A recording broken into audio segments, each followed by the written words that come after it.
एक दूसरे से बात करने के बाद मिहिर और रिद्धिमा सुहास के घर आ गए। निशांत भी वहीं पर था। सभी ने साथ में मिलकर लंच किया। लंच के बाद रिद्धिमा सुहास और सुधा से बात करने लगी और मिहिर अपने काम में बिजी हो गया।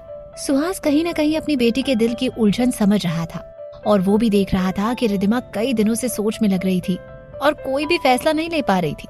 इसलिए आज सुहास ने बात छेड़ते हुए कहा, और तुमने आगे के बारे में क्या सोचा है बेटा, खास करके ऋषित के बारे में? रिद्धिमा अपने पापा का सवाल सुनकर इमोशनल होते हुए बोली, पापा, पिछली बार आपके खिलाफ जाकर मैंने ऋषित से शादी के लिए हामी भरी थी, इसलिए मैं इस बार कोई गलत फैसला लेकर पछताना नहीं चाहती। सुहास ने प्यार से रिद्धिमा के सर पर हाथ फेरा और उसे समझाते हुए कहा, बेटा, उस वक्त तुम्हारी शादी का फैसला मुझे गलत लग रहा था क्योंकि बहुत सी बातें थी, पर अब कई बातें क्लियर हो चुकी हैं। ऋषित की मानसिक बीमारी उतनी सीरियस नहीं जितना मैंने सोचा था, और सबसे बड़ी बात कि वो भी तुमसे प्यार करता है और जिंदगी भर तुम्हारा साथ देना चाहता है, तो तुम जो भी फैसला लो मुझे मंजूर होगा। सुधा ने भी धीरे से कहा, हाँ बेटा, सुहास भाई साहब बिल्कुल ठीक कह रहे हैं, बहुत सी बातें क्लियर हो गई हैं और मुझे भी यकीन है कि तुम सही फैसला लोगी। रिद्धिमा ने सुहास और सुधा दोनों की तरफ देखकर पूछा, जानती हूं पर मैं उसे माफ नहीं कर पा रही। आप ही बताओ सुधा माँ, क्या आप मिस्टर अक्षय मल्होत्रा को माफ कर देती? क्या ऋषित की माँ अंतरा अरुण अंकल को माफ करती? सुहास और सुधा ने धीरे से एक दूसरे को देखा। सुहास ने फिर गहरी सांस लेकर रिद्धिमा को समझाते हुए कहा, रिद्धिमा बेटा, अंतरा जी की बात अलग थी क्योंकि अरुण जी ने उन्हें बहुत बड़ा धोखा दिया था। सालों तक अपना अफेयर छुपाया उनका बेटा था सूरज, लेकिन तुम्हारे केस में सब कुछ अलग है। ऋषित ने सोनिया से अपने रिश्ते की बात फौरन सबको बताई और उसने कुछ नहीं छुपाया, और उन दोनों के बीच वैसी करीबियां भी नहीं थी। सुधा ने भी रिद्धिमा का हाथ पकड़ा और कहा, और मेरी तो कहानी ही अलग है। अक्षय की पहली शादी होते हुए भी उन्होंने मुझसे शादी की, ये तो गुनाह ही था, और उनका भी बेटा था गौरव, तो अक्षय को माफ करने का सवाल ही नहीं था क्योंकि अक्षय को कभी अपनी गलतियों का एहसास ही नहीं हुआ और दीपा हमेशा ही उसके जीवन साथी बनकर रही। पर तुम्हारा और ऋषित का मामला अलग है। ऋषित सोनिया को तुम दोनों की जिंदगी में ले ही इस वजह से आया था क्योंकि उसे लगा था कि सोनिया वही लड़की है जिसने उसका साथ दिया है, और वो तो सोनिया में भी तुम्हें ही ढूंढ रहा था बेटा। इस पर रिद्धिमा कुछ नहीं कह पाई। सुधा ने फिर आगे कहा, तुम्हारे लिए ऋषित को माफ करना कितना मुश्किल है ये मुझसे बेहतर कौन समझ सकता है बेटा। मैं ये नहीं कह रही कि उसे माफ कर दो, पर हाँ, अपने पास्ट का खुद पर इतना बोझ मत ले लो कि तुम आगे की जिंदगी ही ना जी पाओ। हम सब तुम्हें बस खुश देखना चाहते हैं, इसलिए तुम कोई फैसला लो और अपनी आगे की जिंदगी के बारे में सोचो। रिद्धिमा सोच में पड़ गई। रात को रिद्धिमा और निशांत अरोड़ा मेंशन लौट आए। रिद्धिमा पूरी रात ठीक से सो नहीं पाई, वो बस सोचती रह गई। ये बात तो साफ थी कि ऋषित हमेशा से उससे प्यार करता था, और वो सोनिया थी जिसने ऋषित और रिद्धिमा के बीच की गलतफहमियों का फायदा उठाया था। आखिर रिद्धिमा ने फैसला ले ही लिया कि वो अपने और ऋषित के रिश्ते को एक आखिरी चांस देगी। भले ही वो ऋषित को दिल से माफ नहीं कर पाएगी और शायद उनके इस रिश्ते में वो हमेशा इनसिक्योर फील करेगी, पर उसे अपने और ऋषित के रिश्ते को एक लास्ट चांस देना होगा। दिल ही दिल में रिद्धिमा ने खुद से कहा, बस अब ये फैसला ऋषित को कैसे बताना है ये सोच ले रिद्धिमा। सुबह उठकर रिद्धिमा ने अपना फैसला फोन करके मिहिर को बता दिया। ये सुनकर मिहिर तो अपने दोस्त के लिए बहुत खुश हो गया और उसने रिद्धिमा को बेस्ट ऑफ लक भी किया। फिर मिहिर ने ये बात सुहास और सुधा को भी बता दी। सुधा और सुहास भी ये सोचकर खुश थे कि आखिर इतने मुश्किलों के बाद रिद्धिमा की जिंदगी में कुछ खुशियां आएंगी। रिद्धिमा अपने कमरे में बैठे सोच ही रही थी कि अब उसे कैसे ऋषित से बात करनी चाहिए। तभी उसकी असिस्टेंट जोया का फोन आया, तो रिद्धिमा फोन पर बातें करने में बिजी हो गई। आज निशांत को स्कूल ड्रॉप करने ऋषित गया हुआ था। निशांत को स्कूल ड्रॉप करके ऋषित अपनी कार में बैठकर वापस अरोड़ा मेंशन की तरफ लौट रहा था, लेकिन ऋषित अपने ही ख्यालों में गुम था। पिछले कुछ दिनों से ऋषित ने ऑब्जर्व किया था कि रिद्धिमा आजकल ऋषित से थोड़ा रिलैक्स होकर बर्ताव करती थी और पहले की तरह बात बात पर उसे ताने नहीं देती थी। ऋषित मन ही मन सोचते हुए खुद से ही बोला, क्या रिद्धिमा को मेरे ऊपर गुस्सा थोड़ा कम हो गया है? क्या मुझे उससे फिर से बात करनी चाहिए? कहीं वो ये तो नहीं समझेगी कि मैं उसे वक्त भी नहीं दे रहा? तो फिर क्या करूं? उसका विश्वास जीतने के लिए क्या करूं? मुझे उसके साथ थोड़ा वक्त बिताना चाहिए, पर क्या वो मानेगी? उसको डेट पर ले जाऊं? नहीं, वो तो भड़क ही जाएगी, लेकिन डिनर पर तो ले जा सकता हूँ।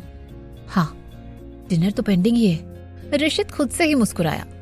जैसे ही ऋषित घर पहुंचा, रिद्धिमा के कमरे में आ गया। रिद्धिमा बेड पर बैठे अपने सोच में डूबी हुई थी। उसे ऐसे देख ऋषित ने पूछा, इतना क्या सोच रही हो? जिस पर रिद्धिमा ने कहा, कुछ नहीं, बस ऐसे ही। तुमने निशांत को स्कूल ड्रॉप कर दिया? ऋषित ने हिचकिचाते हुए पूछा। हाँ, वैसे मुझे तुमसे कुछ बात करनी थी। उस दिन हम डेट पर नहीं गए। मेरा मतलब है कि हम डिनर पर जाने वाले थे, पर तुम्हारा एक्सीडेंट हुआ और हम नहीं जा पाए। और फिर तुम मल्होत्रा हाउस चली गई तो आज चले? रिद्धिमा ने आंखें सिकुड़ते हुए पूछा। कहाँ? डेट पर? ऋषित ने जल्दी से कहा। नहीं, सिर्फ डिनर। ऋषित का डर था कि उसने डेट कहा तो रिद्धिमा भड़क जाएगी। रिद्धिमा अपनी मुस्कान छुपाते हुए बोली, ठीक है।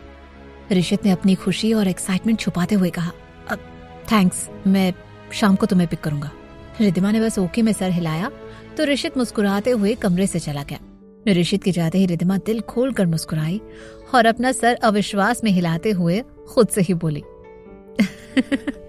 पागल, अभी कितना खुश हो रहा है, लेकिन थोड़ी देर पहले डेट पर चलो ये बोलने में कितना डर रहा था, इसलिए सिर्फ डिनर बोलकर चला गया। रिद्धिमा खिलखिलाकर हंसने लगी। तभी रिद्धिमा को यह एहसास हुआ कि ये सही मौका रहेगा ऋषित से अपने दिल की बात कहने का, पर रिद्धिमा जरा नर्वस होकर शर्मा गई। दूसरी तरफ ऋषित ऑफिस के लिए निकल चुका था। थोड़ी देर बाद ऋषित ने रिद्धिमा के लिए एक बहुत ही खूबसूरत ड्रेस भिजवाया और रिद्धिमा को वो ड्रेस बहुत पसंद भी आ गई। पर ऋषित को टेंशन थी कि रिद्धिमा वो ड्रेस पहनेगी भी या नहीं। शाम को फिर ऋषित जल्दी ऑफिस से आ गया और फ्रेश होकर तैयार हो गया और रिद्धिमा के कमरे में आ गया। जैसे ही वो रिद्धिमा के कमरे में आया, उसने देखा रिद्धिमा ने उसके भेजे हुए ड्रेस को पहनकर तैयार थी। नीले रंग के उस शॉर्ट ड्रेस में रिद्धिमा इतनी खूबसूरत लग रही थी कि ऋषित का दिल कर रहा था कि वो उसे अपनी बाहों में भर ले। रिद्धिमा ने अपने बालों की एक अलग हेयर स्टाइल बनाई थी जो उसकी खूबसूरती को और बढ़ा रही थी। ऋषित ने थोड़ा नर्वस होकर पूछा, तो चले? रिद्धिमा ने बस धीमे से मुस्कुराते हुए हाँ में सर हिलाया। दोनों ही मायरा को निशांत को खाना खिलाने और सुलाने का बोलकर निकल गए। कार में बार बार ऋषित की नजरें रिद्धिमा की तरफ मुड़ रही थी, लेकिन रिद्धिमा ऐसे दिखा रही थी कि उसका ऋषित पर ध्यान ही नहीं था। पर ऋषित के ऐसे बार बार उसकी तरफ देखने से वो भी धीमे धीमे शर्मा रही थी। आखिर वो लोग डिनर के लिए पहुंच गए। रिद्धिमा ने देखा गार्डन एरिया पूरी तरह डेकोरेट किया हुआ था। लाइट्स, फ्लावर्स, कैंडल्स, सब बहुत ही खूबसूरत लग रहा था और वो सिर्फ उन दोनों के डिनर की ही अरेंजमेंट की गई थी। ऋषित ने रिद्धिमा का रिएक्शन देखते हुए पूछा, तुम्हें कैसा लगा? जिस पर रिद्धिमा ने इधर उधर देखते हुए कहा, बहुत बढ़िया, पर ये सिर्फ हम दोनों के लिए है, मतलब यहाँ और कोई लोग नजर नहीं आ रहे। ऋषित ने रिद्धिमा के लिए चेयर खींचते हुए कहा, ये पूरा एरिया सिर्फ हम दोनों के लिए बुक है। रिद्धिमा थोड़ा शर्माते हुए बैठ गई। ऋषित ने उन दोनों के लिए शैंपेन ऑर्डर की। दोनों ही धीरे धीरे शैंपेन ले रहे थे कि तभी रोमांटिक म्यूजिक शुरू हो गई। रिद्धिमा ने तिरछी मुस्कान के साथ कहा, हम डिनर पर आए हैं, लेकिन ये सब अरेंजमेंट देखकर ऐसा लग रहा है कि हम डेट पर आए हैं। ऋषित को लगा कि कहीं रिद्धिमा नाराज ना हो जाए, इसलिए फौरन बात संभालने की कोशिश करते हुए वो बोला, अरे नहीं, तुम गुस्सा मत करो, ये सब डिनर के लिए ही है, इसलिए प्लीज तुम अपना मूड खराब मत करो, और तुम कहो तो म्यूजिक रुकने को कहूँ? रिद्धिमा अपनी हंसी दबाते हुए बोली, नहीं, रहने दो। कुछ पलों बाद ऋषित ने रिद्धिमा को डांस के लिए पूछा तो रिद्धिमा ने भी अपना हाथ उसके हाथों में दे दिया। दोनों ही म्यूजिक के ताल पर डांस करने लगे। रिद्धिमा के एक हाथ पर तो बैंडेज था, तो उसने अपना बस एक हाथ ऋषित के कंधे पर रखा हुआ था और ऋषित के दोनों हाथ रिद्धिमा की कमर पर थे। धीरे धीरे दोनों ही एक दूसरे में खोने लगे थे, तो रिद्धिमा ने सोचा कि यही सही वक्त था, इसलिए रिद्धिमा ने धीरे से कहा, ऋषित, उस दिन तुमने कहा था कि क्या हम साथ में आगे बढ़ सकते हैं, तो वो उस बारे में मैंने बहुत सोचा। रिद्धिमा की बात पूरी होने से पहले ही ऋषित ने कहा, नो, तुम टेंशन मत लो, आराम से सोच लो, क्योंकि मैं जानता हूँ मुझे माफ करना आसान नहीं है, पर मुझे कोई जल्दी नहीं है, मैं वेट करूंगा। रिद्धिमा ने लंबी सांस ली और ऋषित की आंखों में देखते हुए कहा, मैं तुम्हें माफ कब कर पाऊंगी मैं नहीं जानती, शायद कुछ दिन, महीने या साल लग जाए ऋषित, पर मैं अपनी जिंदगी में तुम्हारे साथ आगे बढ़ना चाहती हूँ। यह सुनकर ऋषित को इतनी खुशी हो रही थी कि उसे लग रहा था कि उसने कुछ गलत तो नहीं सुन लिया। एक्साइटेड होकर उसने पूछा, सच में रिद्धिमा, तुम सच कह रही हो? रिद्धिमा ने शर्मीली मुस्कान के साथ हामी भरते हुए कहा, हाँ। ऋषित ने रिद्धिमा के चेहरे को अपने हाथों में लेते हुए कहा, thank you so much Ritu, thank you so much. मैं नहीं जानता कि तुम कब मुझे माफ करोगे, पर मुझे उसका इंतजार रहेगा। मेरे लिए इतना ही काफी है कि तुमने हमारे रिश्ते को एक आखिरी मौका दिया। I love you Ritu, I love you so much. Riddhima ने भी ऋषित की आंखों में देखते हुए अपने प्यार को कन्फेस करते हुए कहा, आई लव यू ऋष, और इसलिए मैं हमारे रिश्ते को एक मौका दे रही हूँ। I love you so much. Rishit को तो ये किसी सपने जैसा लग रहा था। पहले रिद्धिमा ने उनके रिश्ते को एक मौका देने का फैसला किया और अब वो ये कह रही थी कि वो भी उससे प्यार करती थी। ये तो 100% सपना ही था। जब ऋषित इतनी हैरानी से रिद्धिमा को देखे जा रहा था तो रिद्धिमा जरा कंफ्यूज हो गई, ये सोचकर कि ये ऋषित कुछ बोल क्यों नहीं रहा। रिद्धिमा ने कंफ्यूज होते हुए सवाल किया, तुम कुछ बोल क्यों नहीं रहे? ऋषित बस मुस्कुराने लगा और बोला, मुझे पता है ये सपना है, ये 100% सपना है। रिद्धिमा हंसने लगी। फिर उसने अचानक से ऋषित को चुटकी काट ली। ऋषित अपना हाथ मलते हुए बोला, ये क्या कर रही हो? रिद्धिमा हंसते हुए बोली, इडियट, अभी भी ये सपना लग रहा है तुम्हें? ऋषित की आंखें हैरानी से बड़ी हो गई और उसने पूछा, मतलब क्या तुम सच में मुझसे प्यार करती हो? रिद्धिमा ने अपनी हंसी रोकते हुए बस हाँ में सर हिलाया। ऋषित को लगने लगा कि वो इस दुनिया का सबसे हैप्पी इंसान था। ऋषित ने रिद्धिमा को अपने करीब खींचते हुए कहा, मुझे इस पल का कब से इंतजार था रितु। रिद्धिमा ने कुछ नहीं कहा, बस ऋषित की आंखों में देखती रह गई। ऋषित अपना चेहरा रिद्धिमा के चेहरे के करीब लाते हुए उसे किस करने वाला था, तभी रिद्धिमा ने शर्माते हुए अपना चेहरा घुमा लिया और धीरे से बुदबुदाकर कहा, या नहीं। ऋषित दिल खोलकर मुस्कुराने लगा और रिद्धिमा को बस प्यार से देखते रह गया। रिद्धिमा का यूं शर्माते देख ऋषित का दिल और जोर से धड़क रहा था। रिद्धिमा ने फिर ऋषित से दूर होते हुए पूछा, डिनर कर लें? ऋषित रिद्धिमा की तरफ देखते हुए रोमांटिक अंदाज में बोला, अब तो जल्दी कर लेते हैं और घर चलते हैं। ऋषित की बात का मतलब समझकर रिद्धिमा शर्मा गई। दोनों ने जल्दी से डिनर कर लिया और डिनर के बाद घर लौट आए। डिनर करते वक्त और कार में भी ऋषित का मूड बहुत अलग ही था।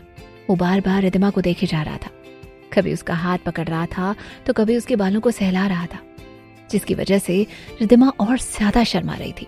घर लौटते ही रिद्धिमा फौरन अपने कमरे में भाग गई, पर ऋषित थोड़ा ही उसे छोड़ने वाला था। वो भी रिद्धिमा के पीछे आ गया। रिद्धिमा ऋषित को अपने कमरे में देख कुछ बोलने की कोशिश करते हुए बोली, ऋषित तुम अब क्या? पर रिद्धिमा अपनी बात पूरी ही नहीं कर पाई क्योंकि ऋषित एकदम पैशन के साथ उसे किस करने लगा। रिद्धिमा भी अब खुद को रोक नहीं पाई और वो भी ऋषित को रिस्पॉन्ड करने लगी। ऋषित ने कुछ पल बाद उसे अपनी बाहों में उठाकर बेड पर लेटा दिया और फिर रिद्धिमा के ऊपर आते हुए उसकी तरफ प्यार से देखते हुए ऋषित ने कहा, अब नहीं रुक सकता रितु, अब मैं चाहता हूँ कि हम दोनों के बीच कोई ना हो, बस तुम और मैं हूँ। ये सुनकर रिद्धिमा शर्मा गई। ऋषित और रिद्धिमा ने पूरी रात एक दूसरे पर अपना प्यार बरसाया और एक दूसरे की बाहों में सो गए। ऋषित और रिद्धिमा के इस प्यार के सफर में आगे क्या होगा, जानने के लिए सुनते रहिए क्यों दर्द है इतना इश्क में, सिर्फ पॉकेट FM पर।